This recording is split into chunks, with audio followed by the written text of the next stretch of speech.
gotcha. What style is that?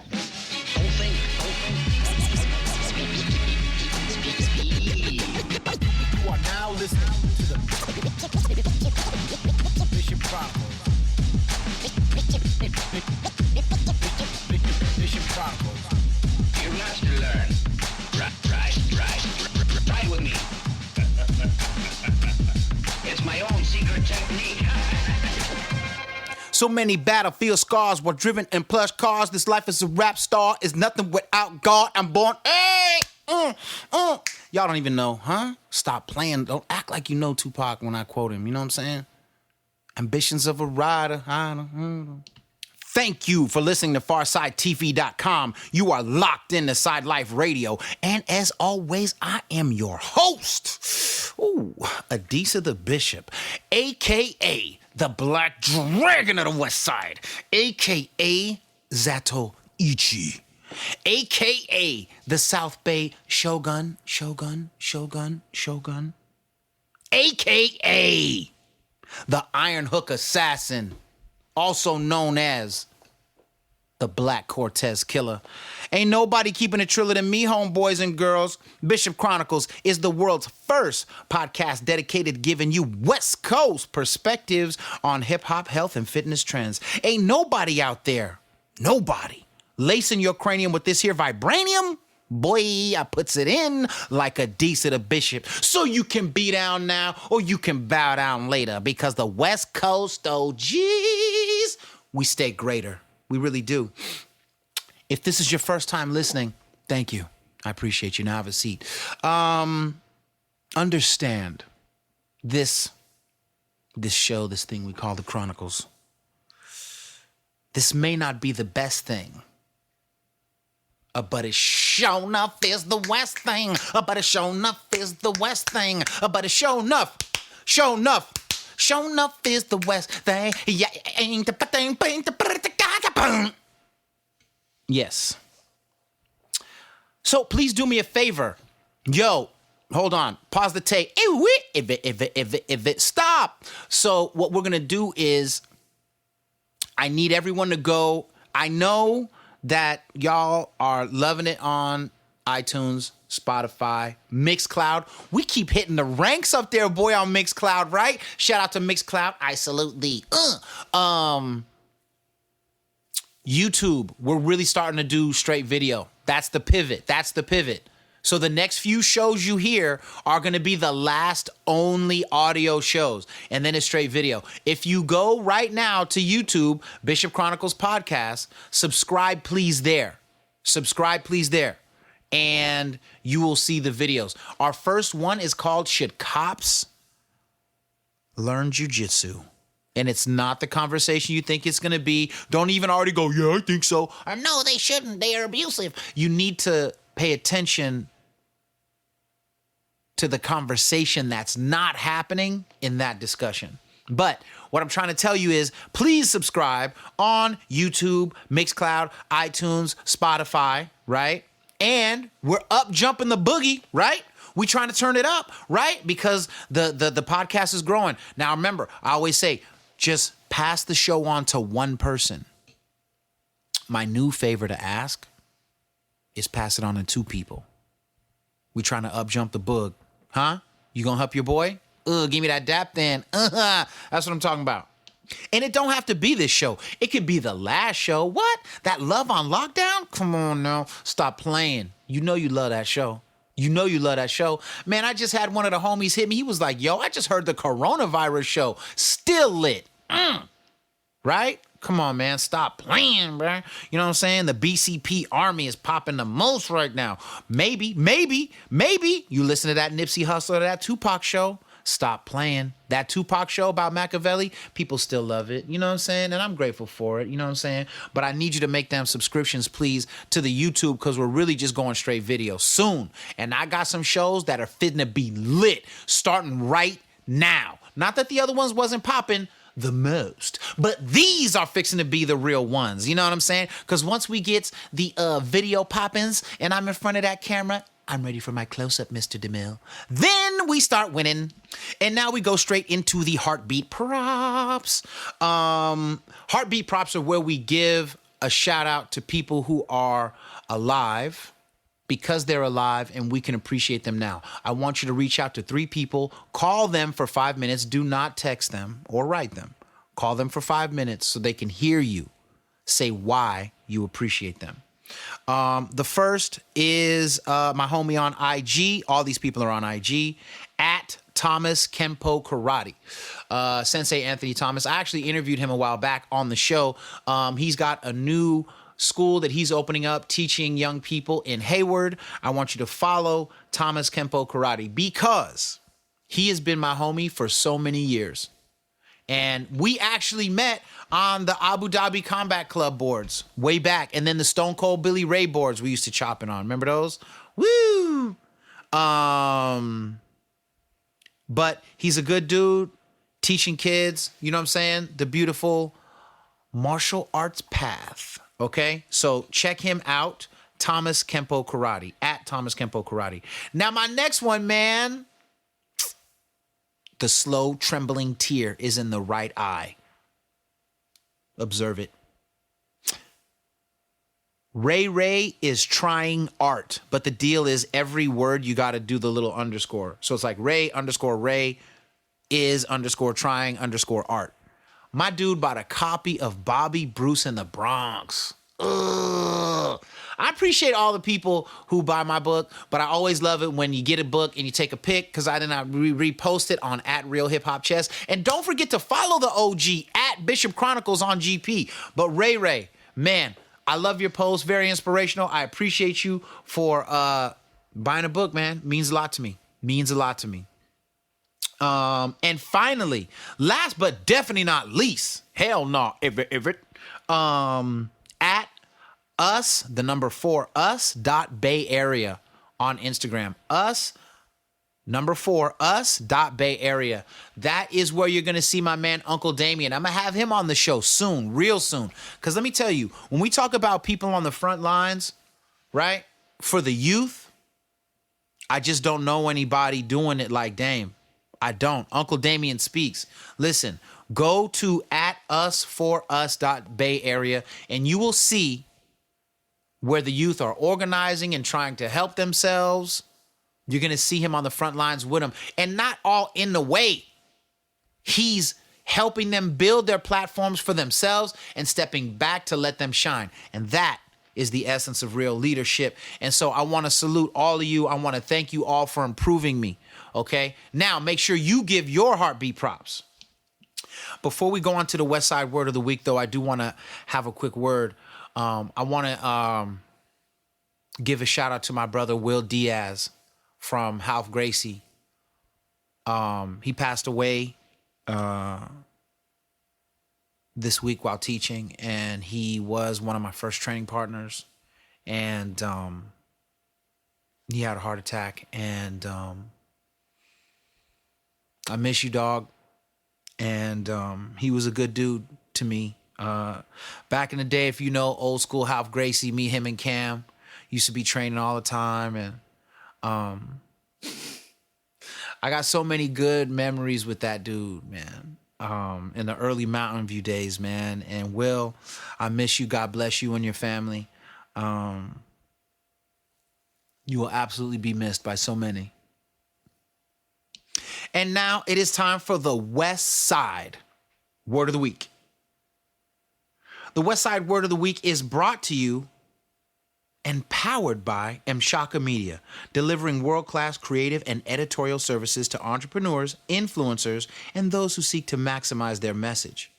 You can reach Tembisa Mshaka at Mshaka, like the king, Mshaka Media on IG or Facebook /Mshaka Media. The West Coast Word of the Week is a verb. Jug. J-double-O-G. It means to get something for cheap. So rock with your boy. We're going to take us to a time pre-quarantine. You know what I mean? We at the swap meet, San Jose, what is it, Santa Clara County Fairgrounds, you know what I'm saying? And you just got that mango stick with the chili on it. And you wanted to get some new Dickies, right? but it was looking like they was for like $30 over at this one dude's spot. And you was like, man, I want the Dickies, but I also want to come up on some house shoes. Them black corduroy ones over there, bruh.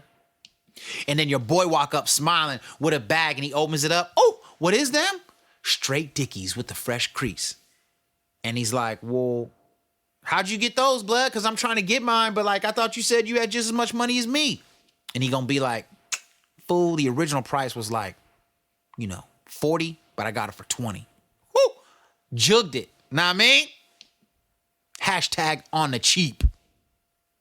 And that is your West Coast word of the week, so you don't get stolen when you come out here. So now we go to the haiku.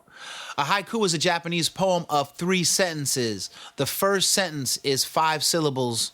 The second sentence is 7. The third is 5. It's 5, 7, 5. I've become addicted to writing haikus. I have a whole book of haikus coming out called A Dead Man's Diary. Well, the whole book isn't poetry, but the back half is. And they're themed. And so this particular haiku, like in the book, there's themes about, there's haikus about jujitsu. There's haikus about stoicism. There's haikus about Islam. There's haikus about romance. There's haikus about family and all this. And so this haiku is unique. This haiku is one that is based around, I think I told you how I've been vegan for about 2 months now.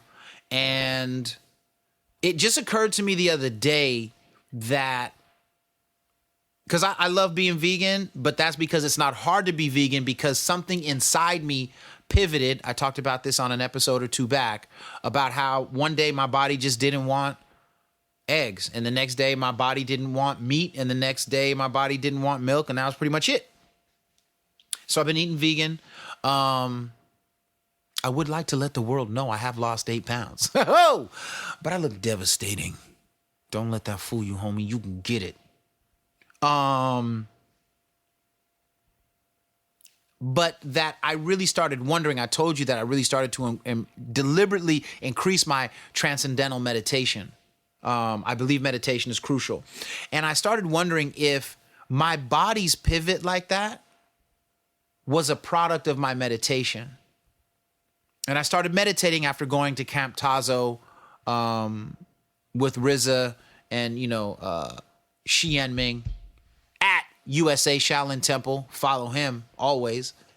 And I've been meditating for years, but it was something about going to Camp Tazo with RZA and the squad that really, really reinvigorated my meditation practice. And I've been wondering if my vegan pivot was an internal listening of my true self to itself. I don't want to sound too deep and too weird, too much of a hippie, but it's true.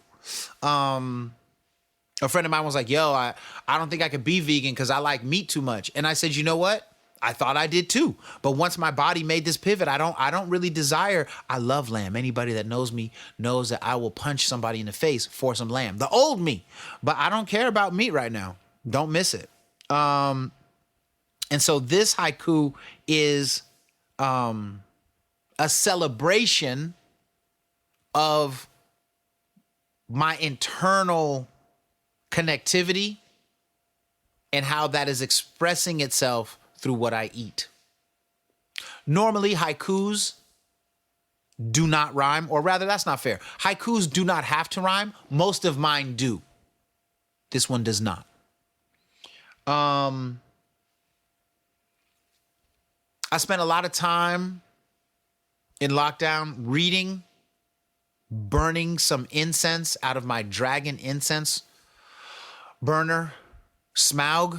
I have 2. One is named Smaug. I haven't really figured out the other one's name. I haven't named it yet. But me and Smaug be out back, know what I mean? Burning some of that blue sage, know what I mean? And drinking iced tea that I make from Skriznatch. I just found some tea that I've been holding on to for like 5 years. Because I be holding on to tea like y'all be holding on to weed. And I broke it out and made some. It was so good. Dang, I think I used all of it too. It really wasn't that much. I got it from Chinatown like 5 years ago. More than that. That tea was from 2014. Crazy. Anyway, here is the haiku. Mike, because I just talked about that backyard scenario, I'm going to need some birds. And I'm going to need, I don't know. Can you give me some like a breeze? Like, I don't really want it to be windy, but can we do a breeze? If not, don't trip. But let's get the birds in the mix. You know what I'm saying? It's a good California love out here kind of vibe. All right. Me and my vegan self eating some fruit in a bowl. Here we go. Observe and let's chill. Yes, Mike. Exactly. Here we go. Apples and berries. Cherries, granola, and tea. Internal wisdom. What? Yes. Carpet bomb your cranium. We're going to do that again. Apples and berries. Cherries, granola, and tea. Internal wisdom. Ooh, yeah, just let that marinate in the cockles of your heart for a bit. You know what I'm talking about? If you make haikus, if you do haikus, if you follow cool haiku pages, send them to me at Bishop Chronicles. If you send me a haiku, I'm probably going to repost it. And now we're going to talk about the chess and life strategy section of the day. This section on chess and life is, it deals with youngsters. It's called the 3 C's: college, career, and crime. Here we go. Education is the root of freedom. The less you know about yourself and the world around you, the easier it is for people who don't like you or don't care about your well-being to do with you as they please. College should be the goal of every person. It is so crucial to understand your position, especially if you're poor. How did you get to where you are? Who are you? Where did your family come from? Who benefits if you don't get out of the hood? You may not be able to answer all of those questions, but you should seek them out. The more you understand about your position, the easier it will be to get out. If you don't go to college, then you must have a career, something that actually pays your bills. Work does not have to be something you hate. You should enjoy it. People who are certified in various computer applications like Adobe Illustrator, Pro Tools, Photoshop, and Windows can get really good jobs that lead to a secure paycheck and a more fun life. Beyond technology, there are all kinds of trades like plumbing, mechanics, roofing, etc. that provide services people always need. If you fail to do one of the above, you are sure to fall into the trap of crime. If you have not stayed in college to ensure your education and you have not cultivated a skill to build a career, then you have chosen crime. Because your stomach will still rumble. You still need lights and clothes. Staying alive demands that you have certain things. You will become a criminal to survive. Low-level theft, drug sales, and drug use, it always ends up badly. Sacrifice comes from a Greek word meaning to make sacred. In the old days, the Greeks would take lambs, flowers, and the like and burn them as an offering to the gods. Even though I normally eat this, I'm making it sacred by giving it to God for a greater victory, a blessing, help in a time of need, etc. Everyone must sacrifice something to win in the game of life. If you want to be a football player, a chess champion, or Olympic swimmer, then you will sacrifice your time for those things. When the other kids are at the parties or going to the movies, you will be missing them so you can exercise, study positions, or spend your days studying videos of your favorite swimmers so you can be like them and eventually better than they are. The king's most valuable ally is the queen. She is stronger and more capable than the king in so many ways. She can drive down the ranks like a rook. She can smash into people at angles like the bishop. A pawn in the shadow of a supportive queen stands taller than any enemy he may encounter. But even she may be given up, sacrificed, and made sacred for the greater good of the total goal of victory. But her death is made sacred only if victory is the end result. Think about your goal. Think about what you're really willing to sacrifice to achieve the glorious version of yourself in your mind's eye. You must be prepared to endure things that others would never consider, to achieve things others have never achieved. If you start the journey trying to take shortcuts, you will never get to where you say you want to be. Embrace the path and all the fury it throws at you, and make yourself truly worthy of what awaits you at the summit. The 3 C's are pretty much a guarantee. Live by them or die by them. I hope you choose life, college, career, and crime. The 3 C's, don't forget. Bobby Bruce in the Bronx, boy, you better cop that on Amazon. Now, I mean, Kindle or paperback, get yours. So, what am I reading? You know, I've been doing a whole book a week thing. I'm almost done with How to Think Like a Roman Emperor by Donald Robertson. I really recommend it. I think for anybody over the age of like 13, it should be pretty much mandatory reading. It's about Stoic philosophy and how to apply it in your life and get some mastery over how you think, your fears, over how to discipline your mind, your body, your whatever your weaknesses are.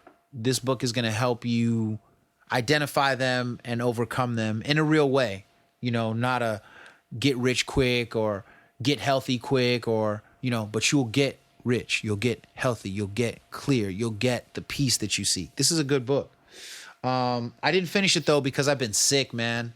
Like, honestly, last 2 weeks I've been kind of sick, but so I just been on that recovery mode, but I'm pretty much recovered. And so now I got to talk about something that's kind of hard to talk about, and that is, you know, looking at a lot of what's happened in terms of the uprisings and the looting and the breaking the buildings and the burning of certain buildings has made me think about what the future is going to be like for America, but specifically Black America, because obviously there's issues in the community, right? And obviously a lot of those issues are compounded by a lot of systemic and economic problems. And that has made me reflect on issues in Black leadership and how do we start rebuilding in a good way, right? But not just for Black America, all of America. Meaning that when I say that, don't ever try to frame me as an all lives matter kind of person. I love humanity. That goes without saying. But this issue, right, around Black people, economics, and leadership is really rooted in this idea that, you know, there has been an ongoing war against Black economic upliftment since the moment we stepped off the plantations. When you look at the crisis of Black leadership, you have to understand, and I'm never going to stop saying this because you need to think about the generational impact of this, is that the United States government created programs like the counterintelligence program. Remember, if it's a counterintelligence program, that means that they already acknowledge there's intelligence happening and they're trying to counter it with ignorance. And Black Pro, which was just a government op against Black organizations and institutions that were trying to thrive. So I want you to think about the fact that the United States government invested in the destruction economically and culturally of Black people. So when you look at the crisis of leadership and you look at the economic crisis in the Black community, I am telling you, it is the fruit that the government wanted us to bear. J. Edgar Hoover said that he didn't want a Black Messiah, quote unquote. He didn't want us to have a good leader, right? And they had 3,000 informants. 3,000 informants in the 60s. What do you think that did to the ripple effect of black leadership? So when you look at Detroit and you look at Chicago and you look at LA and you look at New York and you look at Baltimore and you look at the hoods all over Miami, all over the West Side, come on, man. It's not an accident. It's a government op. But even before COINTELPRO was a formal thing, look at Marcus Garvey and the Black Star Line, the Black Star movement, right? When you see, oh, you thought that was just a rap group, Black Star? Nah, you better look into Marcus Garvey. I'm talking to black and white people. This man was brilliant and created the best black org ever. And when I say the best, I mean thriving, doing good business, et cetera, et cetera. I'm telling you, Marcus Garvey and James Baldwin are two of the most underrated black men in the game ever. And Angela Davis and Assata Shakur are two of the most underrated black women to drop knowledge. If you ain't read their work, you slipping. But here's my point. Marcus Garvey said, now I'm going to say this is just me talking, that the white man's recession is always a black man's depression. You understand me? Because if he's feeling it, we through. If he's feeling it like, yo, pockets are getting light, boy, streets is dry. Heard me? Now, one of the things, listen, get this book, More Philosophies and Opinions of Marcus Garvey. Go get that book. I'm paraphrasing right now, but in that book, Marcus Garvey said something to the effect of that, like, remember, like when he says, whenever there's a big economic crash in America, the white man, says like, yo, that we got a depression going on. And the black man is like, yo, we got a depression going on. And he's like, you don't have a depression because you didn't build the empire that the white man just lost. You didn't build those trains, those planes. That's not you. So you didn't build the empire that the white man lost, yet you say, I'm in a depression. No, that's not real. So the black man needs to start building his own things. But we know, because I just told you, that the government has invested billions in undermining those activities. Understand, what I'm talking about ain't no Illuminati, QAnon, weak sidebar, nothing. This is real, documentable. Years ago, he said, look, man, this is like an emergency level event and we can't afford to not do it. And we didn't do it. And now look at us and look how the government did Garvey. Look how they did Garvey. And then we can look at the overall crisis in leadership since Garvey. I'll bet you they created COINTELPRO because of Garvey. Right? And now let's look at the crisis in the black community. No disrespect to anybody, but I got to do this just so we're clear. Jesse Jackson. I saw footage of Jesse Jackson as a young preacher one day. This was a long time ago. I don't even know where this footage was from because you can barely find it. Whoever owns it is not trying to let you see it. It was Jesse in the old days, bro. He was ripping mics like a G. I was like, yo, who is that? I actually asked my dad, I said, who is that? He goes, man, that's a young Jesse Jackson. I said, I didn't recognize him. Not because he looked hella different. He spoke different. He had a different posture. He had a different fire in his eyes. He had a different way about him. He lost that way. I'm going to tell y'all a story. Y'all ain't ready for this story. This is facts. This is my real life. I used to work for a technology software company called Radiate. Radiate made software.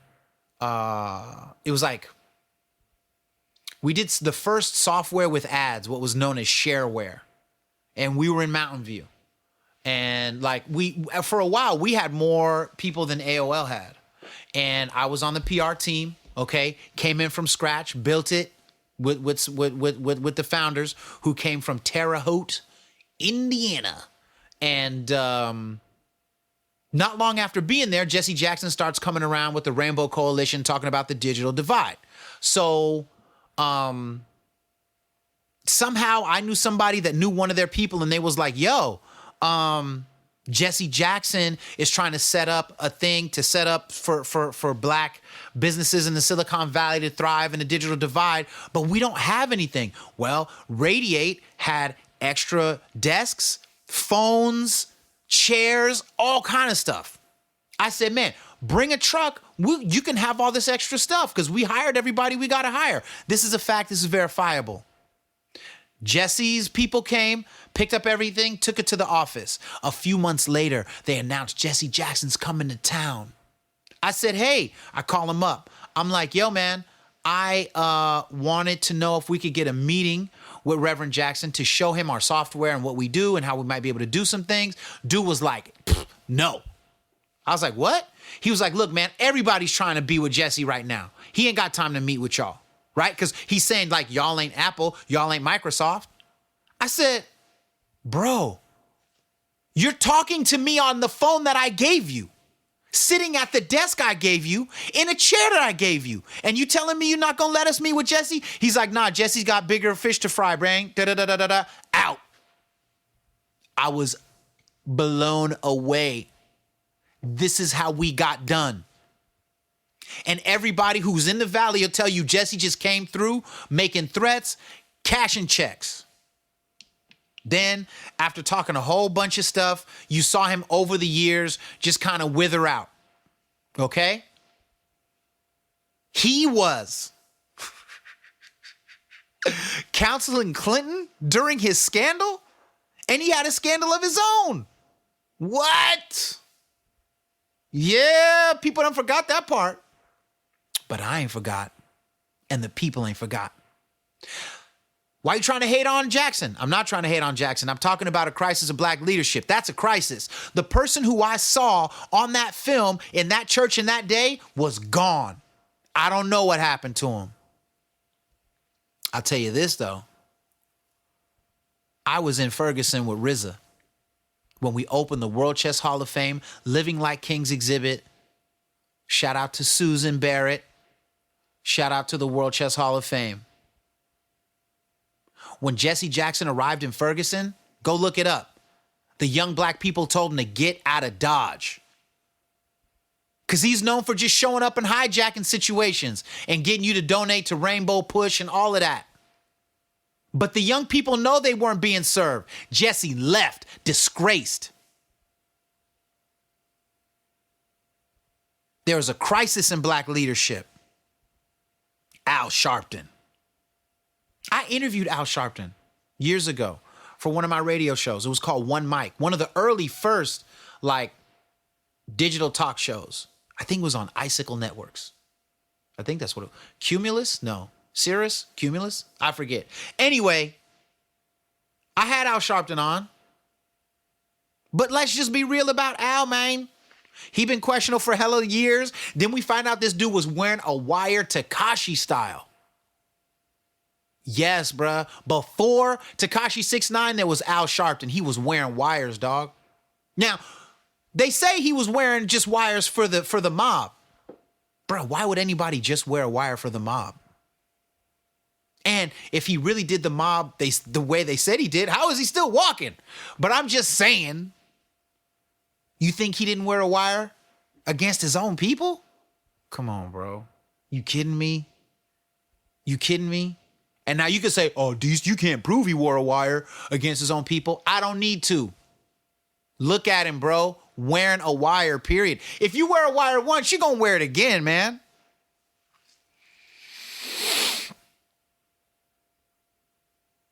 And you wonder why it don't really go nowhere. And you wonder why the young people are setting stuff on fire, because their leadership is wearing wires and trying to get paid in the Valley for doing very little. Right? And then, you know, just to give you some context, Malcolm X, you can look this up. If you don't get on Netflix, first watch the movie Malcolm X. You need to read the book, but first watch the movie Malcolm X, then watch the documentary Who Killed Malcolm X, and you'll see that FBI agents came to his house and he flipped it on them. He recorded them without knowing. That audio is in full on YouTube. And they asked him, what can you tell us about Elijah Muhammad? Anything you want to tell us about? He was like, man, I ain't saying nothing, fool. But what did the nation say at that time? Look how they drew caricatures of his head bouncing into hell. Look how they said, oh, he just wants to take Elijah Muhammad's place and he thinks he's better than the messenger. That was never the case. And that audio proves it. He told them FBI agents, man, I ain't got nothing to say to you. We won't be in touch. That's what integrity looks like for your people. That's what integrity to the mission of uplifting your people looks and sounds like. Go listen to that. When I was young, I grew up thinking that Farrakhan was pretty dope. And he taught me a lot. I'd be lying if I said he didn't teach me a lot about Islam, about self-respect, about honoring myself, about having dignity in my poverty, like Muhammad Ali used to talk about. Read Muhammad Ali's Greatest Fight if you need reference. But like I said in the article that I wrote in Vibe hella years ago on Islam and hip hop, I was going to join the Nation of Islam. And then I saw Khalid Muhammad. I was in the second row and he started disrespecting Malcolm X. I got up, I walked out. Now, I'm not going to get into a big conversation about Louis Farrakhan because he's very complex and the discussion about him and his leadership has been very complex. However, I'll say this. As much as I've seen him do for black people, and I've seen him resurrect drug dealers, directly the teachings of Elijah Muhammad and Farrakhan have seen him resurrect drug dealers into family men. I'm talking about dope dealers and killers for real. So anybody who's critiquing Farrakhan, you have to understand that he saved people you'll never know. And he's resurrected people you've never seen and don't want to see. But here's my point. I have a bunch of different critiques, but here's my main one. Look at the death toll in Chicago. Every weekend, them dudes are making new outdoor records of murder. And so I just have to say, what happened? If Chicago is the home base of the Nation of Islam and they can't stop the killings, what is happening? I have my own ideas. Because again, we're talking about COINTELPRO, we're talking about dope dealing, we're talking about cartels, we're talking about Latin kings and gangster disciples and everybody else in between. There's a lot happening. But the fact that those murders happen so much it gives me pause. What is my point? My point is that nobody is coming to save us. My point is, young people of America, you are impressing me as you go out and protest. All of you, black, white, Latino, brown lives matter. Know that. Asian lives matter. Women's lives matter. Black women's lives matter. Okay? We are all out here struggling. Don't think that hashtag negates anybody.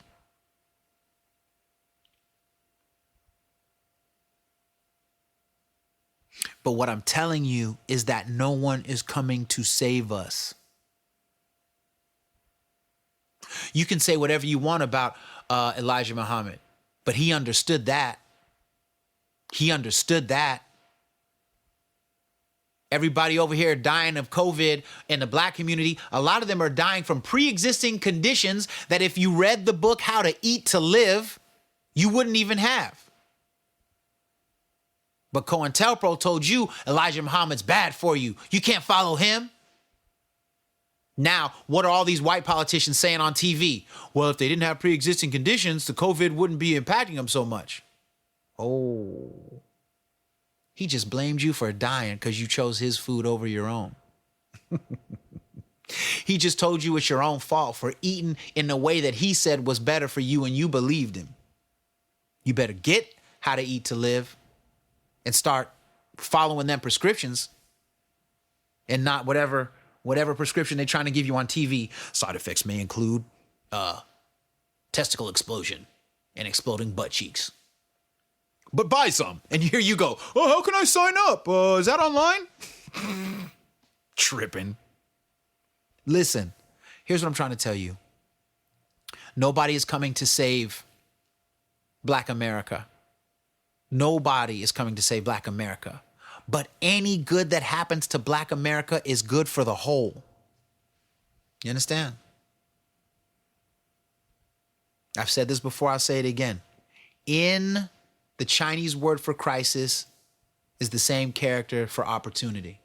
We have an opportunity now that all these things have been burnt down, now that all of this stuff is in disarray, now that people are acknowledging that the education and the economy needs new ideas, new blood, new understandings. This is the time, young America, young Black America, Latino America, young women of America, LGBTQ plus of America. Now is your time to step in to the new America that you say you want, but you got to do it with integrity and you got to do it with a plan. Because without a plan to rebuild business, all the marching is going to feel senseless. And this is what happened in the 80s and the 70s and the 60s. And that's why the cycles keep going. You, young people of America, have an opportunity to break the cycle right now with a new kind of education and a new path to entrepreneurship. That's it. Do not kid yourselves about the nature of right now. So,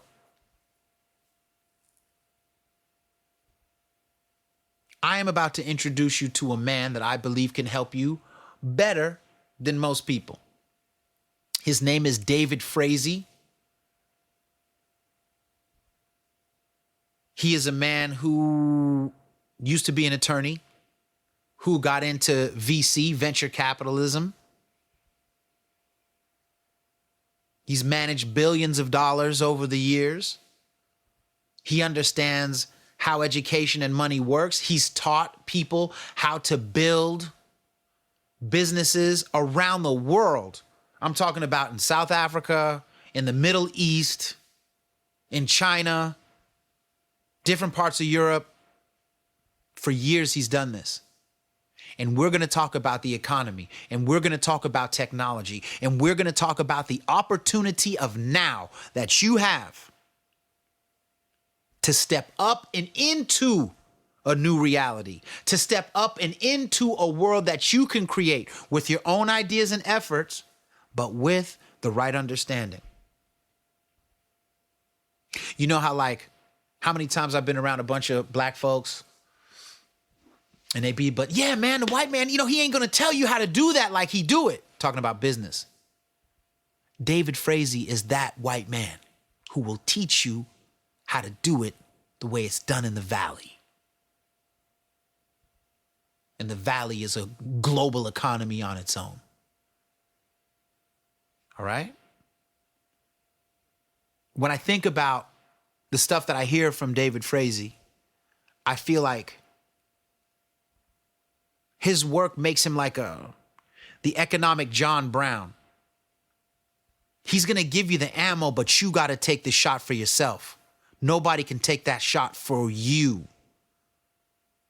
So if you're ready to take that shot, if you're saying you want to make your own business, this is that time.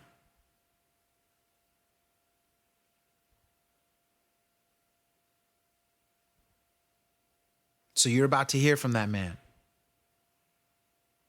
I want to de-escalate and clear the air real quick.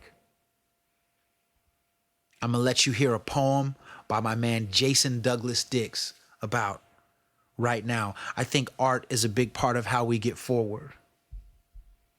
And so you're about to hear this poem and you're about to hear this conversation. I want you to remember to defend your smile. These are intense times, but you've got to stay rooted in your joy. People try to bring me down every day and it never works. Because I've trained myself to defend my smile. I keep a small part of my heart and a small part of my brain unattainable to the outside world. understand that if my joy brings you pain, then you're going to need some Novocaine, homie. I want you to win this day, this week, standing on logic and love. I want you to think for yourself and act with compassion. You understand? Listen to this poem, give thanks, go be great, and listen to David Frazee.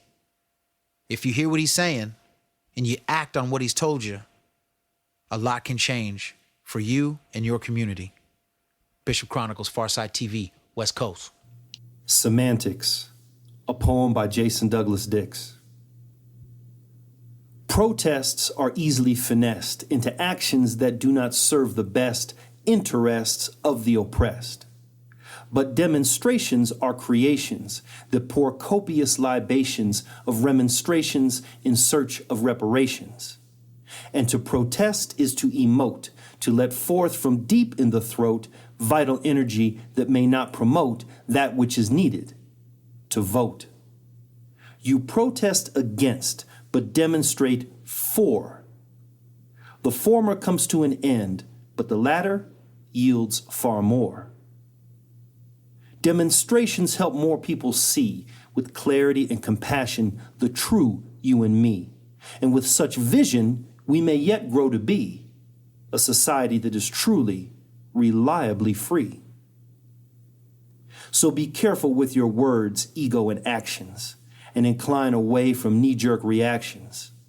For semantics are key, and it's not too late to stop the protest and start to demonstrate.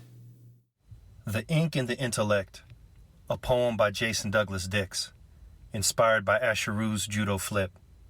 Bishop Chronicles family. Look, I know the world is crazy. I know a lot of madness is going on. But you know what's important?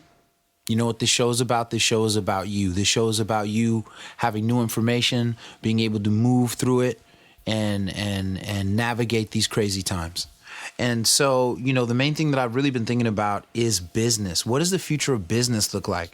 You know, if you listen to the coronavirus show, I told you in the beginning, we're headed straight towards the depression. And you know what? It keeps getting worse. But if you, I don't read Chinese, but people I know who read Chinese say that the word crisis also has in it the word for opportunity, right? So while a lot of things are going away, a lot of new things are coming up. And entrepreneurship has to be at the front. We're starting to understand the power and the importance of local business. We're starting to really, really understand how much not only getting it done, but getting it done right matters. So I have a very special guest on. His name is David Frazee. He is an old friend of mine. He is an old ally of HHCF. And his background is in entrepreneurship, business, big business, right? So this is the kind of guy, like, you know, when people say, all the guys at the top never tell us how to do stuff. That day has changed. This guy does. David Frazee, thank you for being on Bishop Chronicles. Adisa, it's a pleasure to be back. I really appreciate you. People actually forget that he was one of the first guests. He actually split the original bill on Bishop Chronicles with Jizza. You understand? Crazy. And so in these times, I wanted to talk with him about entrepreneurship right now. I wanted to talk to him about the state of business, despite where the economy is at.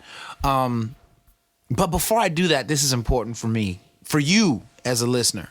You know, I'm black, obviously. David's white. And white privilege is a real thing, but everybody doesn't start with that silver spoon. You, sir, are not somebody who started with a silver spoon. So before you became the guy you are now, can you talk about who you were, where you started? Sure. So I actually grew up in rural Kansas, right on the Oklahoma border, which is the part that during the Civil War fought for the South, not the North. And, okay. and you know, it's sort of, I don't know when this episode will air, but we're taping on May 31st, which is the 99th anniversary of the Tulsa race massacres, which is not too far from where I grew up. And the Klan was fairly active. They call those the Black Wall Street Massacre, right? Black Wall Street. You had Your listeners should definitely Google this if they don't know about it. But there was an enclave of about 10, 12,000 blacks that had built their own post office educational system, enormous wealth, prosperity, and were moderately insulated from a lot of the turmoil and Klan activity of the rest of the Oklahoma area they neighbored. But you can only remain outside of that for so long before jealousies and hate get the better of people. And it's considered the largest single day of violence based on race. But I guess I don't know if I really believe that, because 80 years before that would have just been called Tuesday. So at least post Reconstruction. So That's true. No, that's true. And so you're from Kansas now. Now, did you come from, a rich family? Did you come from middle class? Like what was your background, and how did you get to this point where you're working in Silicon Valley, like with some of the biggest people in the game? Like, I need to understand how that transition happened. No, I actually grew up a poor kid. So my family's income, the first year I went to college, was $6,700 a year, and it inched up a little bit, but always remained comfortably under the poverty level, which from a financial aid perspective is great. But from having to live where you have to do 5 paper routes in the summer and 3 in the school year just to help feed your family, not so great. And I worked my way into Stanford just through, I think, tenacity and force of will. And I look back at that, and I was not even close to the smartest where I grew up. But one by one, everyone who had more talent effectively voted themselves off in this perverse game of survivor. They turned to drugs. They dropped out. They just saw no point in continuing. They were bored. And the carnage of talent was catastrophic. You think about how much human progress was wasted. And that's just one small town of 10, 11,000 people where I grew up. But I came to Stanford, taught actually in the computer science department, watched the birth of the internet economy from the ground floor. And I've worked in all different levels. So currently I run a global venture capital fund with my partner. But before that, I was a serial entrepreneur in some technology startups, and also was a major equity partner at some of the world's largest law firms dealing in technology and innovation. So I've seen this movie from all sorts of perspectives and all over the world. I've been working, globally since the 1990s, before people thought that was a thing you could do. And now it's going to come full circle, and it's the hot thing to do. But dealing with... Go ahead. I'm sorry. Oh, no. I said dealing with Brazil and China in the 1990s was no easy thing. Mm-hmm. Now, I think because I'm from the Bay and I'm black, and I say my man David is a VC guy.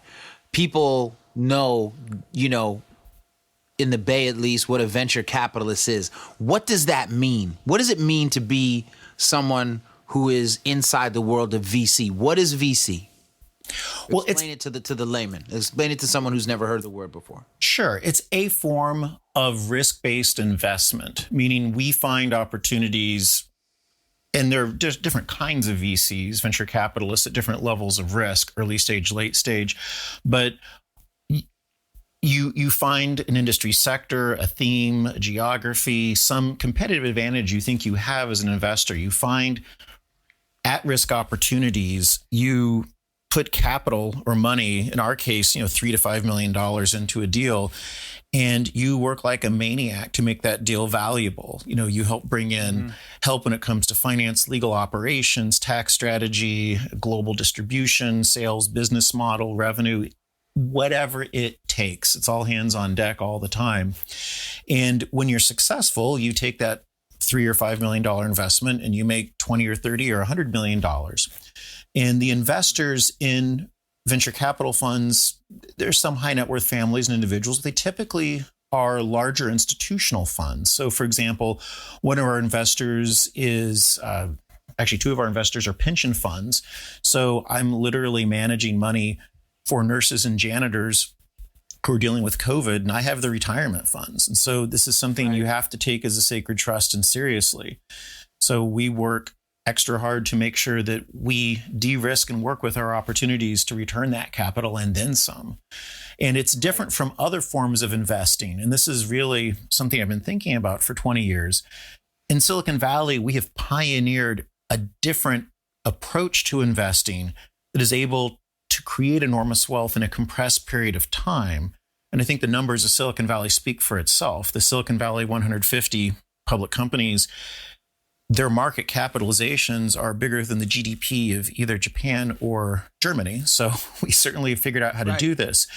And I've really reflected, how do we take that magic and export it everywhere else, not just to the world, but the rest of the United States? Because a lot of the US, outside of, New York, Boston, Chicago, and some, major tech centers, Seattle, Austin, I can rattle off a number. A lot of the United States is becoming structurally a second and third world country, and opportunity is passing people by. The knowledge economy is not being shared. And we often talk about a digital divide as if it's simply a matter of mobile phones and bandwidth and computers in schools, but it's more fundamental. The tools to create the enormous wealth are not accessible to people. Right. Now that's deep. Isn't it deep how the digital divide changed, or like the definition of it? Because, for the people that remember, and I can tell you like this is a fun fact. When Jesse Jackson brought the Rainbow Coalition to the Silicon Valley, their offices had nothing. And what I mean is they had only acquired a building. And I worked at a small startup at the time called Radiate, which was basically a software or a shareware app. I don't even think anybody uses that term anymore. Shareware. Basically, you get the app for free, but there's ads that are going to come to it. And the flagship software product we had was a thing called Gozilla. It was a download manager in the beginning days. So this is when MP3s were still relatively illegal and stuff like that. They had a download manager for video and music, right?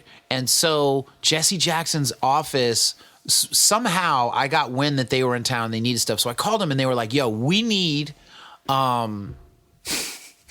desks, phones. We have nothing. Like, we don't have anything. So we had at Radiate all this extra stuff, and we gave it to Jesse Jackson and the Rainbow Coalition. Like, they came and picked it up.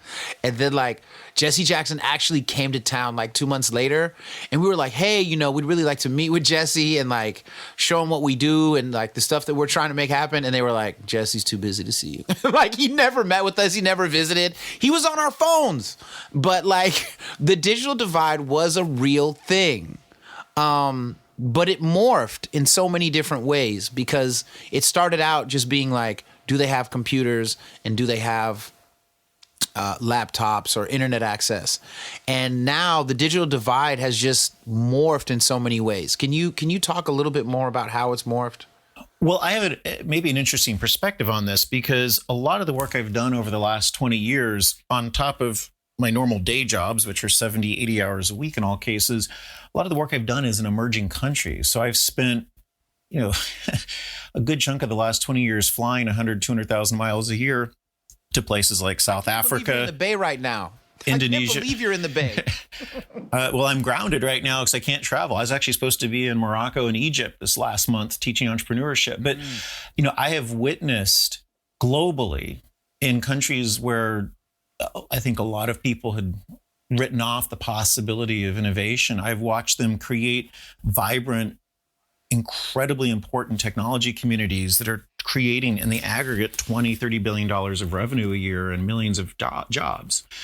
And I look at that. Can I ask, what are they doing? Are they doing software apps? Is this about like IT stuff? Like, where are they finding their niche as these emerging companies get into technology? What fields are they growing in? Well, it really it depends on the country, and I'll make some generalizations here, and I'll come back to the United States context. But let's exclude China, because when I started working with China in the 90s, it's not like China is today. China is in a whole different class. So I'll exclude them because they have some of the things I'm about to exclude, like semiconductor manufacturing and research and life science. But if you just think about countries like Brazil, Argentina, South Africa, Middle East, North Africa, Southeast Asia, there are gaps. You tend not to see a lot of basic medical research. There are to the extent you do medical applications, they tend to be in software-based things like managing national healthcare systems or triage, or early diagnostic tools. Right.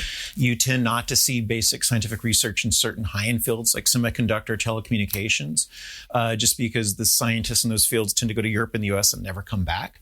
But where you see a lot of innovation, and that's changing, by the way. Because everything I just said, I can think of a counter example. Like I just toured a facility 2 years ago that did FDA level manufacturing in Uruguay, which is one of the first in South America, and they're doing great. But most of the innovation is software enabled or technology enabled, and it follows a trend which is probably not too surprising. The two first things that get built in these countries are payment systems and delivery systems. And if you think about it, people want stuff. To get stuff, you have to buy it. So you need the payment logistics. Right. And you need it delivered. So you need the actual delivery logistics. So, and once you've enabled that, a lot of other businesses start to spring up on top of that platform. So that's where the multiplier effect starts. We talk in the United States often about disruption as if that's the only thing that's possible to innovation, because that's, for a 20-something, typically male, that's the macho thing to do. You go disrupt an industry. Right. It's going to mess the system. But in many cases, there's no one to disrupt. And so you actually have to build it. And then if you're lucky, not be disrupted by someone else and maybe disrupt yourself. But so to exist. Yeah, you just need to exist. And it turns out when you have that problem, everyone else has that problem too. You may be dealing with the problem of the underbanked for 180 million people in rural Indonesia. And you may be dealing with telecommunications speeds and bandwidth constraints in South Africa, where what was broadband wouldn't even be a DSL line in the United States. And so you have to solve these problems. And the interesting thing is, a lot of these solutions, although we view them as simply copycats, they're, knocking off US business models. That's the way we look at it. That's not actually true. A lot of these are adaptations and solutions to problems that we don't have here, and frankly have a lot of application to the United States. Look, anyone under the age of 30 is structurally unbanked in the US, at least statistically. So a lot of the solutions you see in Latin America and Southeast Asia have a lot of applicability here. And, there's a lot of hubris, I think, not to look outside for innovation, but innovation is global. And Right. It doesn't matter if this technology or this cure for cancer comes from Vietnam or Mississippi. If it can save a life and it can change someone's capacity, we need it. Human potential does not know borders. That's really deep. Say that one more time. Human potential does not know borders. And that's actually the thesis of my venture fund. My fund is called Richmond Global, and we invest half our deals in the United States, half outside in these emerging countries through something called Endeavor, which is a nonprofit people can look up. But we look at at the companies they have identified as high impact entrepreneurs. And my partner in my fund actually founded that nonprofit. So that's why we focus there. But whether we look at a deal in the United States or in Mexico or Argentina or Indonesia, the criteria is the same. This is something that has the capacity to be transformative on a regional and global basis, is scalable rapidly, has business fundamentals, and is something which can return extraordinary value to our investors. I mean, that's what every VC strives for. But Right. So let me ask you. So, when it comes to the digital divide here, and it's exciting to hear about the global innovation, because I think that's important. And I also think that sometimes in America, we have like a false sense of how ahead of the game we are. But as it deals specifically with Black America, how have you seen the digital divide shift in its nature, and what are the opportunities that you see today? Yeah, well, I'm glad you brought it back, because there's the point I didn't have a chance to fully get out is, having witnessed that all over the world, I stand in a room in Buenos Aires and think, here's 2,000 people.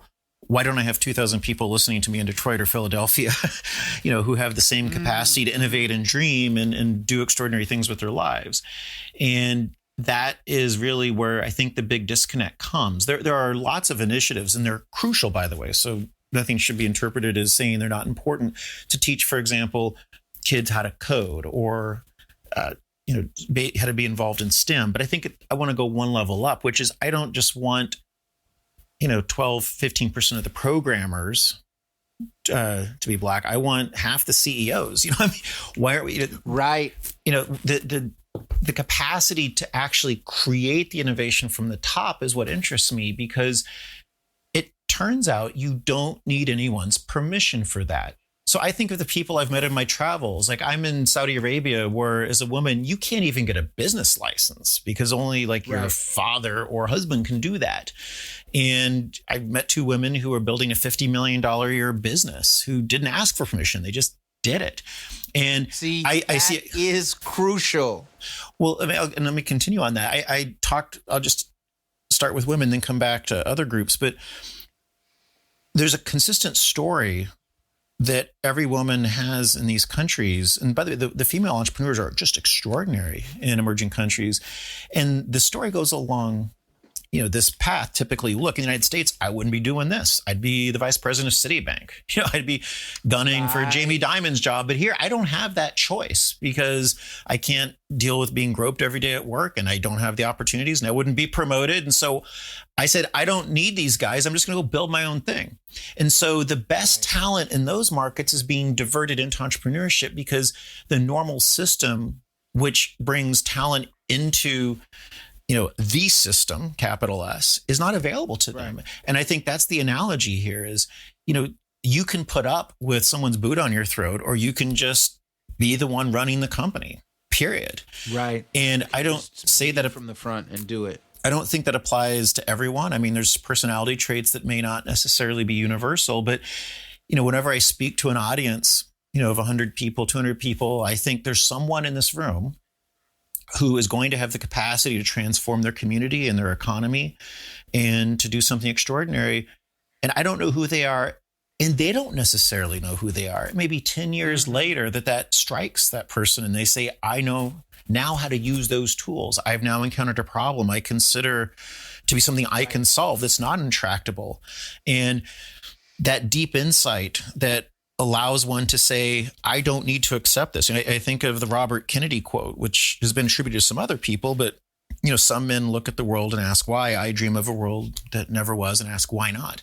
That human impulse that we all have as children comes back to us, and we say, we can do better. You know, Picasso said he took an entire lifetime to learn to paint like a kid. Well, I think people should be taught how to innovate like kids again, how to not take no as the answer, but as the challenge, the gauntlets is thrown down. You know, most entrepreneurs who are successful, look, there's a lot of entrepreneurs from every class background, but some of my favorite and best entrepreneurs I've ever worked with are lower middle class and poor kids who have a chip on their shoulder and something to prove.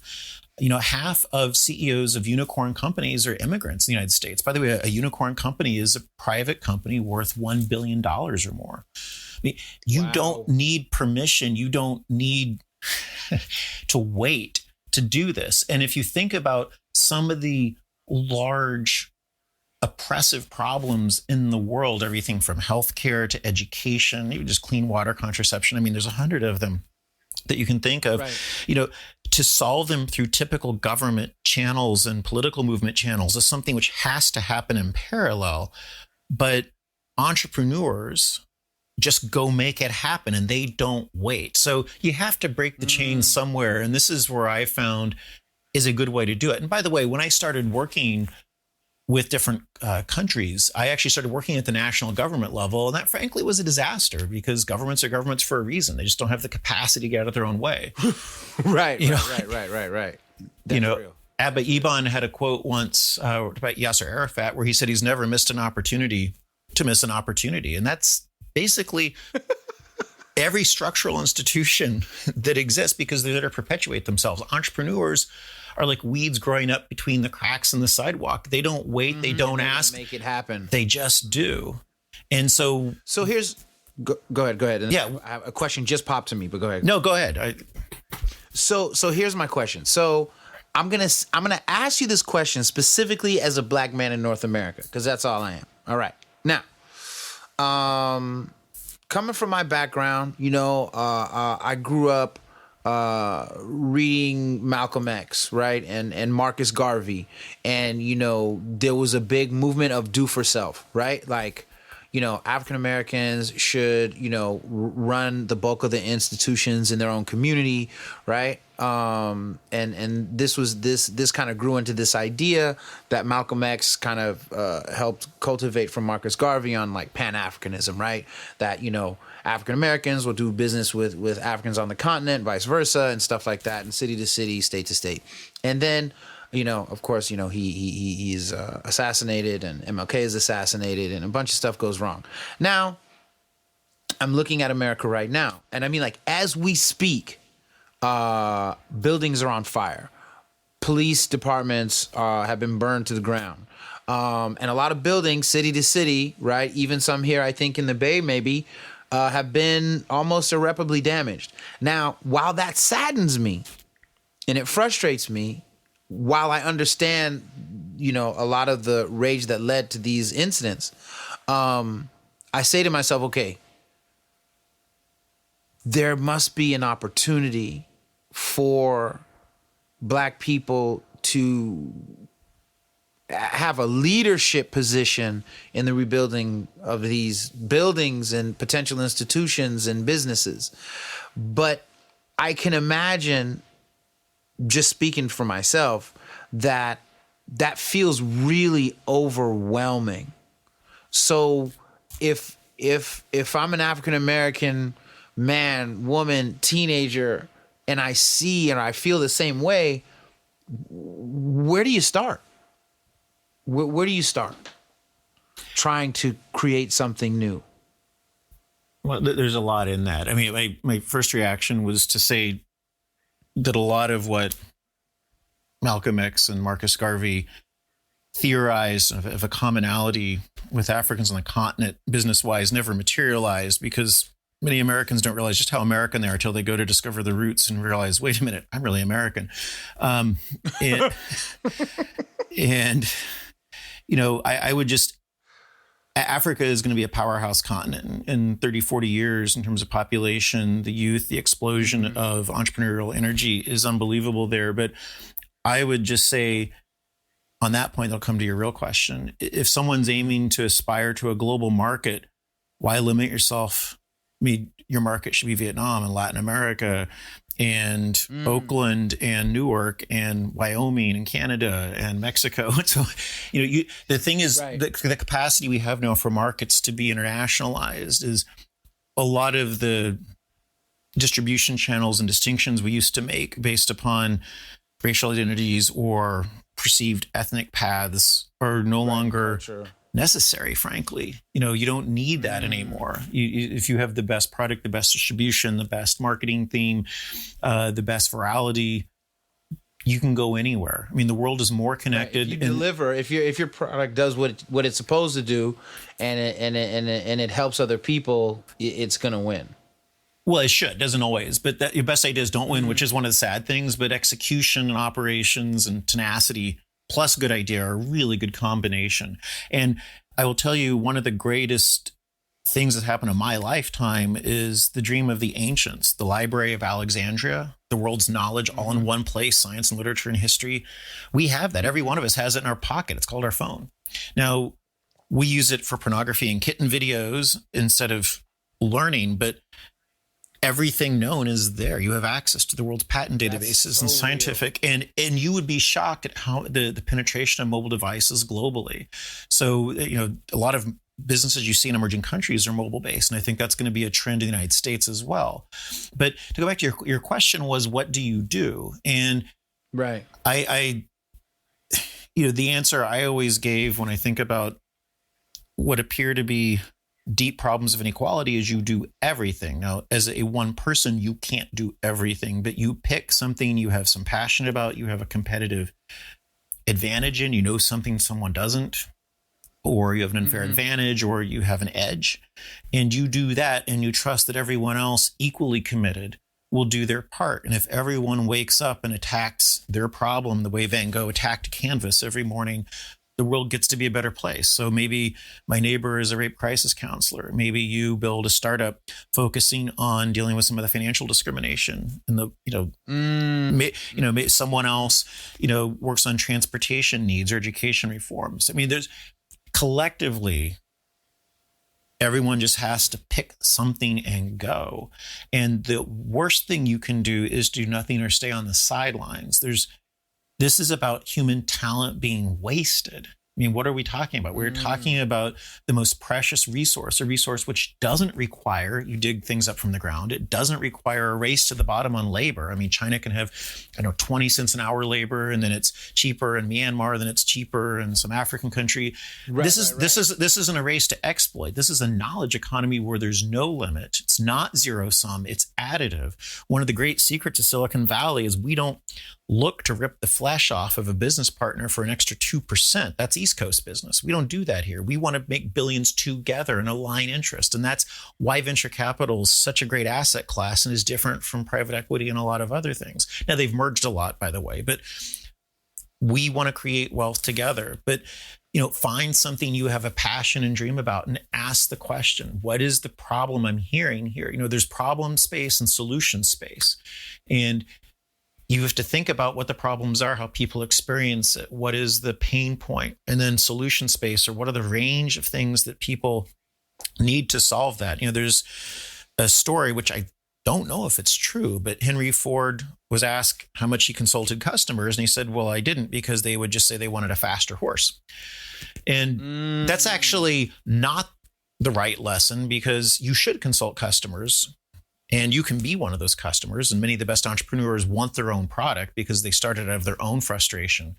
But it's hearing, what is it they want? They want faster transportation. So what's the answer to that? What is the range of answers to that? What is achievable that you can do? How do you think through that? How do you measure progress? How do you build a small business to prove that there's value, that people would pay for it, that you can grow it, and then that you can make it large, which is scale. So those are the primary elements of any business solution. And by the way, when I talk about these tools, the tools of Silicon Valley don't just apply to for-profit businesses. I talk about that frequently because I am an investor, and we're not out to return a zero because we did, my investors are not pleased with that. So oddly, but you can apply these same tools to governmental reform. And under the Obama administration, many agencies actually adopt what are called lean startup methodologies, Department of Education and others, in order to bring some of the best insights of Silicon Valley. Now, that's all been flushed out now, and may it resume next January 21st. But, government, nonprofits, education institutions, existing large companies, the insights to build rapid growth, innovative entrepreneurial activity don't just apply to technology startups. Even a traditional brick and mortar business can adapt to and use some of these insights. I mean, this is business on steroids and then turbocharged. So if you want to see how the Formula One racers do it, you can apply it in your Honda Civic. It's like, we know how to still make it move. Yeah. Now, here's something I want to run by you, right? Like, so my son just graduated with a degree in business, and I'm really proud of him. I'm really happy for him. And I remember while he was in college and he was, going through these little different circles, social circles, we talked about, how few African-American men were, interested in business and, things like that. And I said, well, as you rise,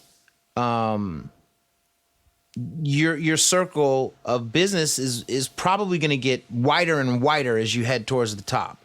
You know what I mean? There's going to be a lot of times where you're the only black dude in the room. And, and a lot of times when I was working, especially at startup companies, I was often the only black guy in the room. And I think that one of the things that frustrates a lot of African Americans is that they feel like the Valley specifically, but business in general, is like a whites only club, right? And it's a bunch of tech bros who moved here and, take over San Francisco or Oakland. And I think that they're kind of trapped between intimidated and not interested in being around that. But like, how do we kind of look at, like, I believe if they stick with it and go forward, that they can do some awesome things and enrich not only their own community, but enrich the tech company with their ideas. But what do you think about people who are frustrated by that idea? Well, it's not just black men. I mean, if you're a woman, you have the same narrative. It's the bro culture, right? This is, I mean, just some observations. So any opportunity that has the mythology or the storytelling of rapid wealth creation attracts, a young white demographic, male demographic, whether it's online poker, Wall Street, doesn't matter. I mean, that's kind of the way it works. It follows power. Power follows money.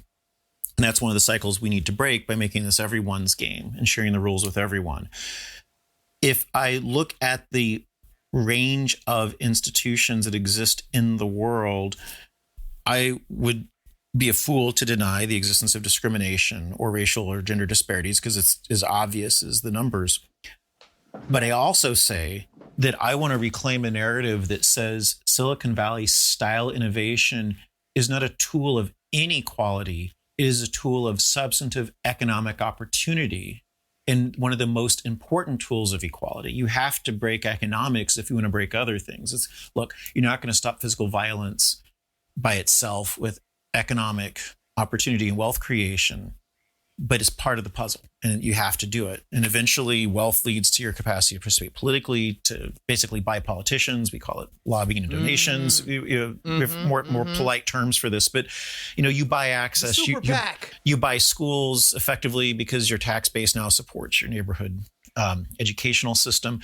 Economics matters in this. It's not the whole solution, but it's an important part of this diet.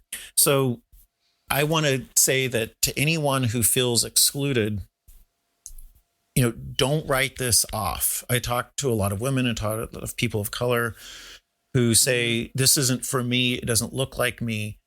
But what I say is, look, it doesn't matter what your skin color, whether you believe in a God or not, where you came from, what language you speak. If you can create a product with margins and revenues that people want, that solves a problem that's compelling, money will flow. It doesn't mean it's going to be as easy to raise capital. It doesn't mean it's going to be as easy to get advisors or mentors, or always to have people want to back you because you don't look like they look and you don't talk like they talk. But at the end of the day, it's scoreboard, baby. No one cares if you can put up the numbers. And so it is ultimately among the most friction-free opportunities out there. I mean, in Wall Street, you're going to work your way up through the system. Same at a law firm. I mean, you got to work your way up through associate and partner. I mean, that's a slog for a decade or two. You can build a startup that within 24 months or sooner can be $1 billion company if you hit it right. So that's it. You have to separate who's using the tools from what the tools themselves actually enable. And that is why I'm so committed to bringing the tools of Silicon Valley and innovation to a global audience.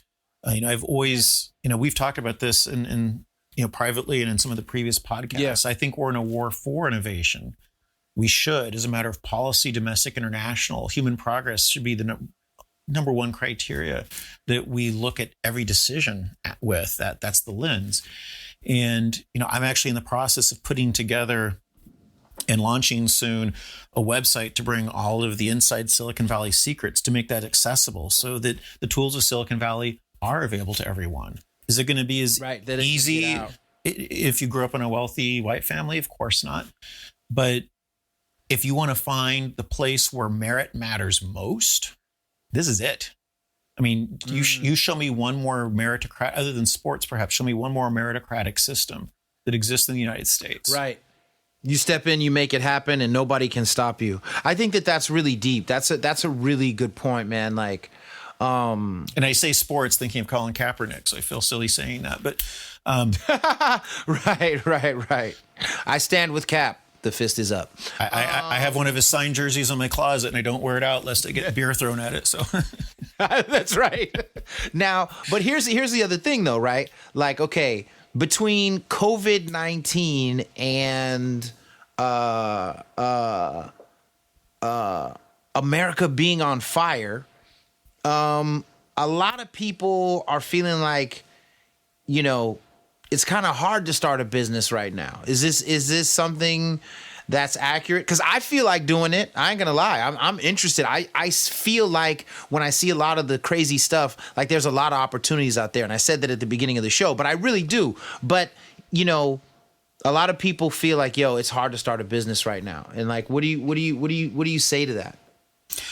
Well, it depends on the kind of business, right? Some businesses don't care because they're virtual or digital. Some are deeply affected because they require foot traffic if they're service sector, and so it has to come into a physical location, and that will take time.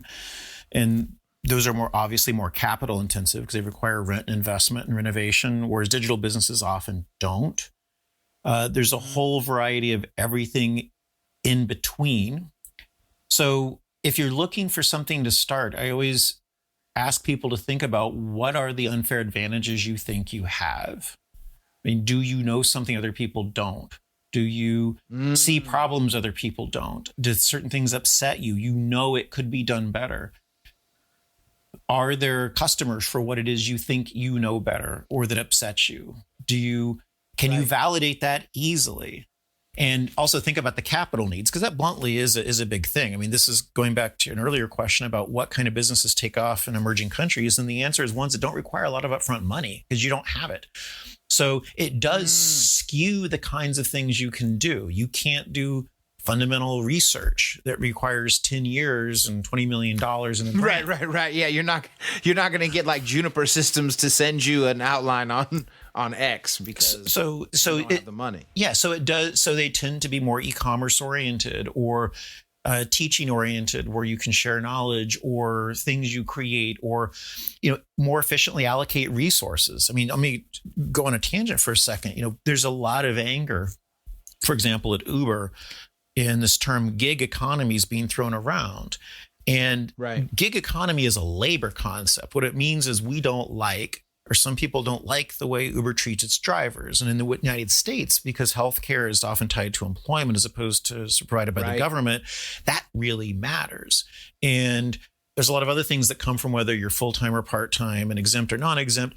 But put the labor issue aside, because how we handle that can be a matter of policy. What Uber really does is reallocate inefficiently allocated resources. Same with Airbnb.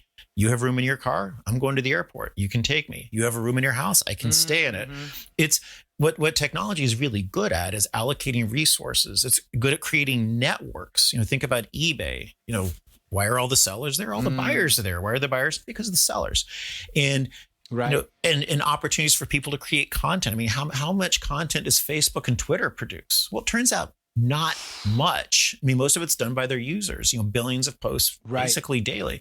That's highly leveraged. So what a startup company, among the things startup companies are good at is using a technology sensibility. And you can use this in a small business too, to engage customers for loyalty, to create content, to become a tribe, to become, evangelists for you, to create networks and to share information, to disseminate things. Maybe you know something better than a number of other people. Maybe you're a 5 on the 10-point scale, but there's a lot more 1, 2, 3s, and 4s than there are 6s through 10s. So teach them that. Can you create a business around that? Can you, I don't want to talk like Etsy necessarily, but maybe you have a craft. Maybe you have something which, brings, here's another example. There's an entrepreneur in Malaysia who started by talking about how to be Islamic chic. You could be Sharia compliant as a woman and not look like a burlap sack, right? And and so what it turned into is she now is a major distribution channel for designers in this tradition to distribute all over the world, to Detroit and London and New York and Los Angeles and other places where there's a high-end clientele that's willing to pay premium for these trends. And so for culturally stylish gear that Muslim women would prefer. Yeah. For example, and I can rattle off 100 of those, but it all starts with, do I see something someone else doesn't? Is there a business that should exist? What valuable business doesn't exist that should? What do I know an answer to? What annoys me? And some things you can't solve, like, DMV should be solved through technology, but it won't because it's just the way it works. But so take something that actually is realistic, or you'll just, bludgeon your head too much into the wall. But there's plenty of problems that are solvable. And then you test, again, let's go back to I mentioned briefly, growth and value hypotheses. You don't have to build an entire business to see if you have a viable model. Maybe you have some businesses create a product sheet and go in and say, would you buy this? Why wouldn't you buy it? What features would, even if nothing exists, or you create a website, which is easier than ever, by the way, with all the off-the-shelf tools, advertising some particular thing. Click here if you want to buy. Oops, you caught us early. We're not ready. Put your name and email down if you want this. It's just a way of gathering information. What would you buy? And the customer is your key to life because they ultimately pay your bills. And people have this mythology that say Steve Jobs never listened to customers because he just saw this vision. That's nonsense. Apple is one of the most sophisticated customer-based design thinking programs in the world. It's why they were successful. They weren't the first music player. They just nailed the design because they thought about how a human would interact and think about it. So a lot of the insights come from human empathy. What would a human do? How would they solve their problem? What are their barriers? Is it cultural? Is this why, and you can apply this to lots of things. I've seen, what I've been describing as lean startup and to a lesser extent design methodology. I've seen these tools be applied to how you get birth control to women in West Africa. How do you deal with the cultural barriers? What are the distribution barriers? What are the governmental barriers? How do you think in a way that solves an actual human problem and then test that cheaply without a large expenditure of capital and then scale it once you've refined the model? These are some of the tools. There's 100 others. I'm just scratching the surface. But one of the reasons why Silicon Valley has pioneered these tools is just the nature of what I do. So I take, say, my pension fund's money, and I got 10 years to give it back and then some, because that's my fund life. And so I don't have time to build a multi-generational 30-year business turning out dividends. I can't do that. I have to get them large quickly. So we have really pioneered tools that allow you to de-risk, to test, to prototype, to rapidly iterate and learn, and to grow fast quickly once you've nailed what it is. And that's why the businesses created here are so extraordinary. It's why you look at the top 5 companies. They're all technology companies, and they're not all Silicon Valley, Microsoft and Amazon or Seattle, but the top 5 companies in the world are all tech venture-backed companies, or once upon a time were venture-backed. And so this is the toolkit we have pioneered. So if you're looking for the ability to test, to iterate, to grow rapidly in any field, we have your answers right here because we had to invent them. So, in as we get ready to wind this down, this is also an important thing. Like, when you see a lot of back to what's going on with a lot of the burning of the buildings and the frustration by a lot of folks in America is that, I think a lot of people see or have Silicon Valley and technology companies framed as, companies that take advantage, right? That tech companies are in the way. That tech companies are something that's wrong with America. Now, being from the Bay and working in Silicon Valley, as long as I have over the years, now I don't believe that, but a lot of people see tech companies as the enemy. So how do we change that? Well, look, everyone hates the smartest kid in class. That was my growing up. And I think a lot of listeners know that too. And that's, when you're number one, you're going to draw attention. So that's the nature of the beast. But what I would say to anyone who is displeased with Silicon Valley, knock them off their perch.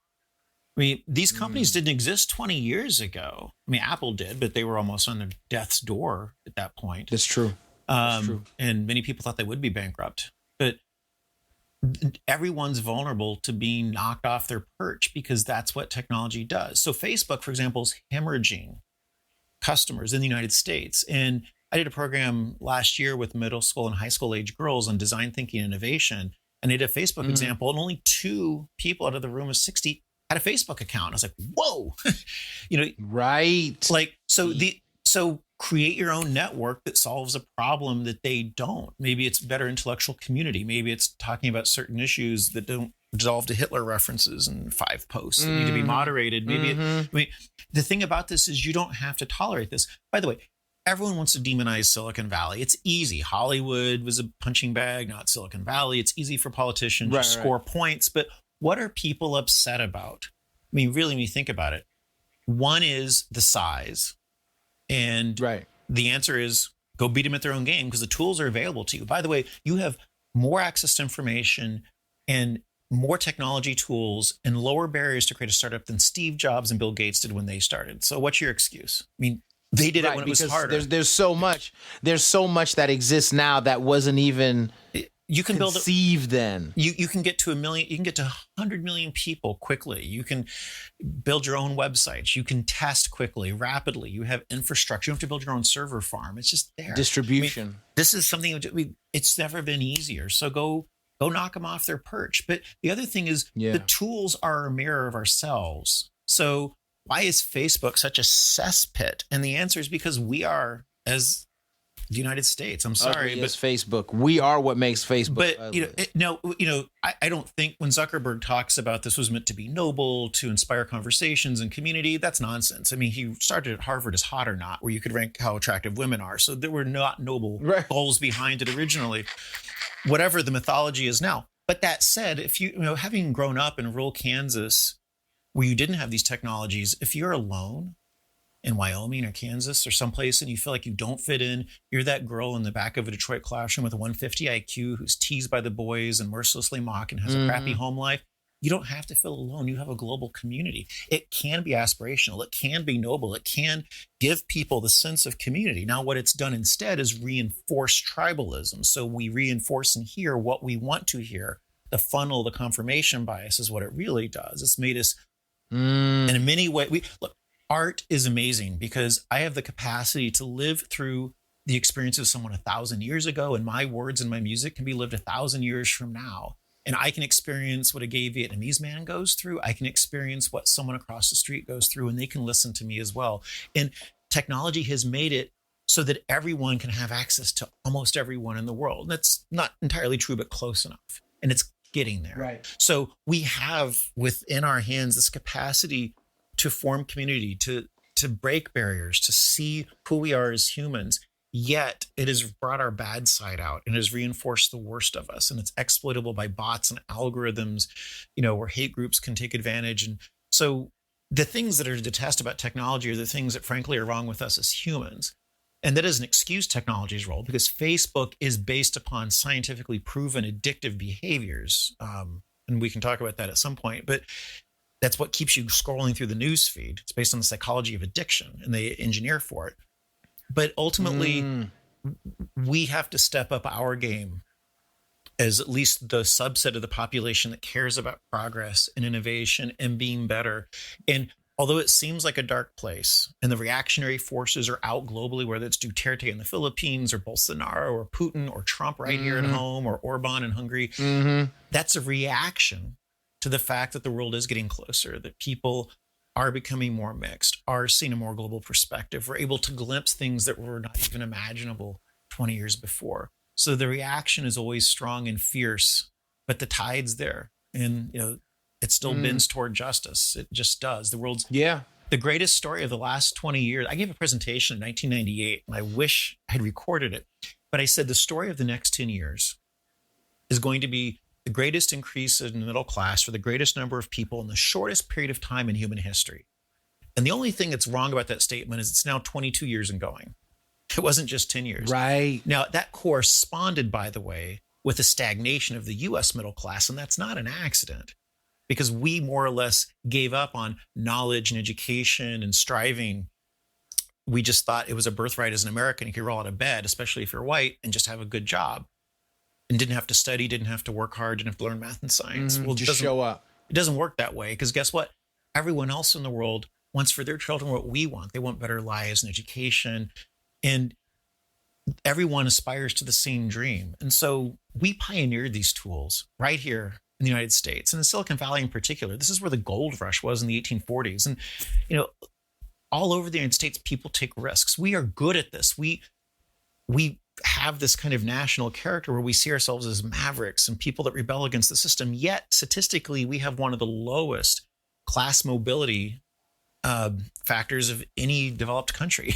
People tend to stay poor if they're poor and they tend to stay rich if they're rich. And so the mythology and the reality have diverged in important ways, but we don't have to let that be. We can reclaim the reality. There's always this negative text in American history, right? You have Thomas Jefferson, who is basically raping Sally Hemings, talking about the equality of humans. I mean, we've always from the beginning had these tensions between what we say and what the reality is. And it's easy to say, oh, that's just a contradiction. No, I mean, you could make the argument, as Derek Bell and others make, that it's because of that we are America. But putting that aside, in 2020, you have the capacity now to take those opportunities, those negative texts, to say, I want to reclaim technology. I want to reclaim opportunity and entrepreneurship and risk taking for myself, my community, my equality. And whatever you think about the philosophy of that, the truth is you can do it and no one's going to stop you. And in fact, you will get investors piling up a mile long once you start to nail those things. I mean, whatever donations that investor may have made to some Republican cause, if you're making $1 million a month, you're going to get their investment check because business is business. So it doesn't matter what the motives are, scoreboard.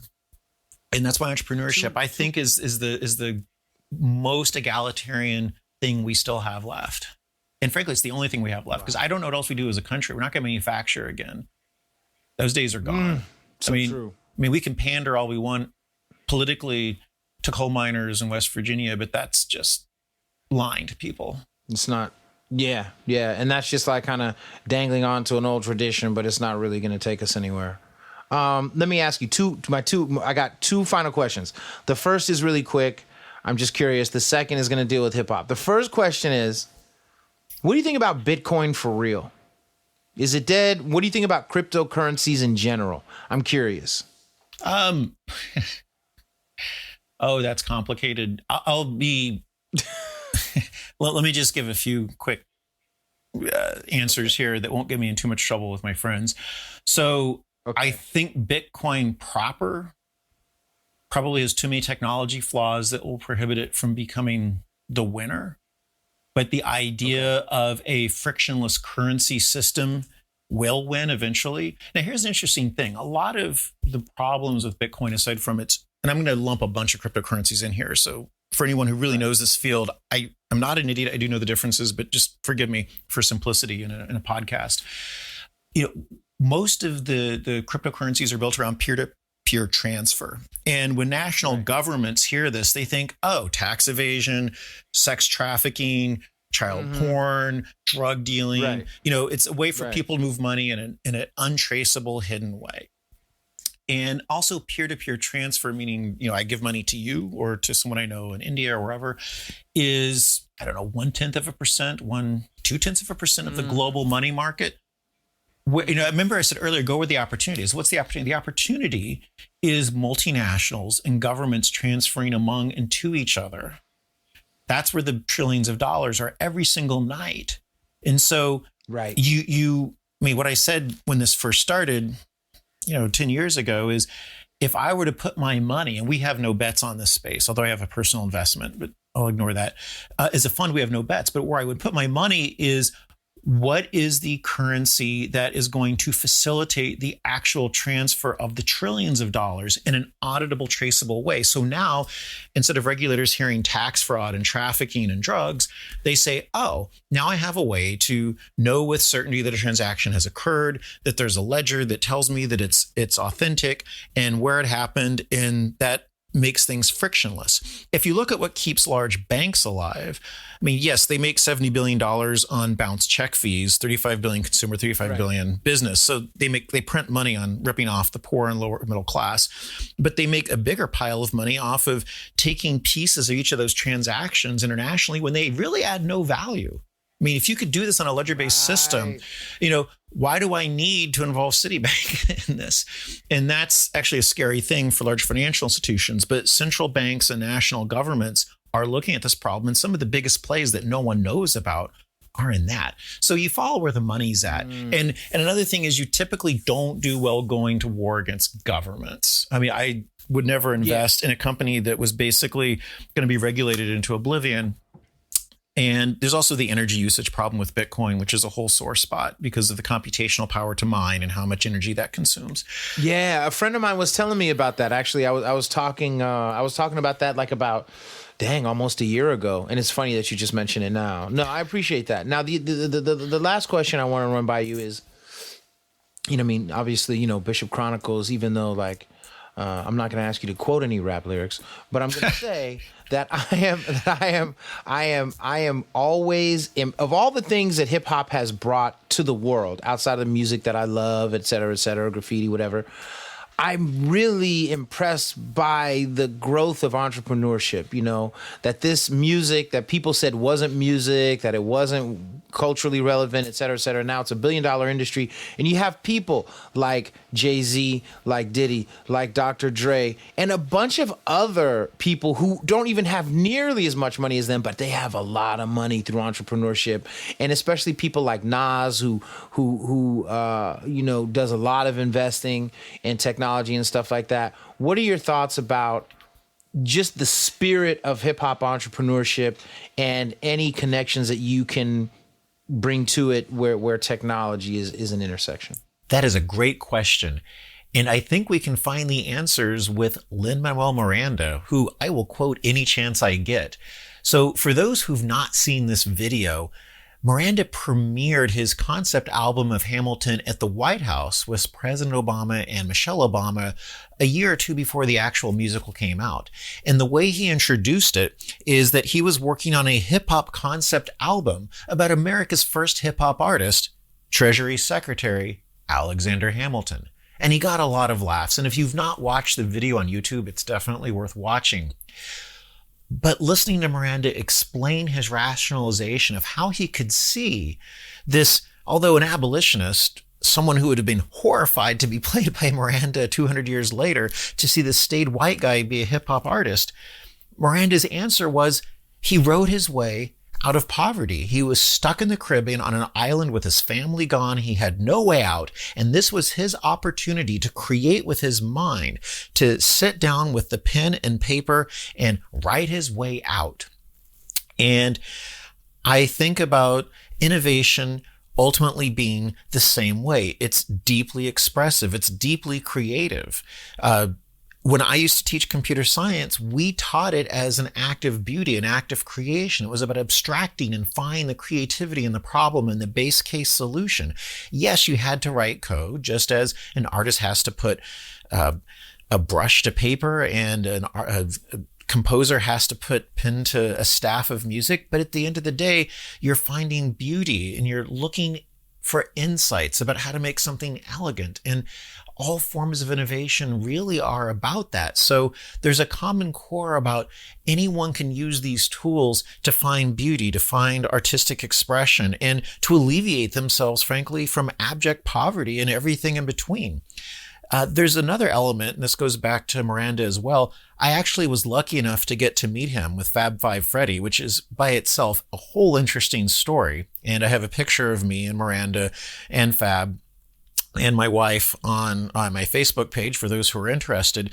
But the discussion we had when I met Miranda is that today Hamilton wouldn't be in government. He had a big imagination about creating enormous ideas on a canvas that was as large as life, creating entire systems out of his mind. And the entire commercial system we have today in the United States is his creation. We don't give him enough credit for that. But today that's not possible. If Hamilton were alive today, he wouldn't be in Washington. You can't create big ideas. It's blood sport to kill people and take them down. Where he would be is in Silicon Valley. He would be in Twitter wars with Musk and Gates, and he would be his obnoxious, insufferable self, brilliant as always, and it would be a joy to watch, and he would create extraordinary things. But that's where people go who have big ideas and just want to be measured by the content of what they are able to create. So I think the connections of hip hop and innovation are deep, and I'm sorry to have to get Miranda into this, but anytime I can mention him, I'm going to use him as my analogy. But it's about artistic expression. It's about having a big canvas where there are no limits. And actually, there's one other analogy I think I want to draw here. I mean, hip hop is, I think, in some quarters been rightly criticized for some of the deep misogyny among at least certain artists. And that's no different than Silicon Valley, where there has bluntly been a bro culture that has been exclusionary and sexist. But that doesn't make the tools wrong. The tools can be used for expression which is abhorrent or noble, which makes us better or drags us down into the mud. And maybe the moral of the story is you got to separate the tools from the people who use it in the expression, but everyone can use these tools. Hip hop is about deeply expressing one's aspiration, a community's aspirations, and innovation is about expressing our deep aspirations as humans to improve our environment, to become better, to add value to ourselves and to others and to future generations. That really, to me, is what Silicon Valley style innovation is about. And you can do that no matter where you are, whether you're in Mumbai or whether you're in Nairobi or whether you're in Denver. The tools apply to everyone and there are no limits. That's really what all art is about. And innovation, to me, is absolutely a form of art. Ooh, I like that. So, man, I want to thank you for being on Bishop Chronicles. And I know there's going to be a lot of other people who want to follow up, who want to learn more, who want to gain this kind of information. So how can people get a hold of you? How can they learn more from you and get more in line with what you do on a deeper level? Sure. So it's a perfect time to ask that question. So instead of being in North Africa, where I should have been teaching entrepreneurship, I decided in my quarantine time to build a website to digitize the knowledge I've accumulated over 20 years of programs in 22 countries, actually over 200 to 7,000 people. Like it's a lot of work now that I look back at it. So I'm making that digitally. Yeah. It's a lot of travel. I'm getting too old for those plane trips. 16 hours is just, my body can't take it. So I've digitized that onto a website called Demystifying Silicon Valley or Demystifying SV, if you want to type that in shorter.com, where I've created a site to teach entrepreneurship to everyone who is interested. And I've interviewed over my years a lot of people about what they wanted, because I've wanted to do this for a long time. And so there's two components to it. One is just the substantive knowledge. Like this isn't some dumbed down course. This is the best, highest end secrets from Silicon Valley insiders, from the most high end companies. I've used to run some of the best patent strategy programs, work on some of the biggest IPOs. I'm going to bring all those secrets and share those. So when it is all done with the first level and the second level of courses, I hope this stands on its own with the Harvard or Stanford MBA, and that some people will say it was better. That's the standard I aspire to.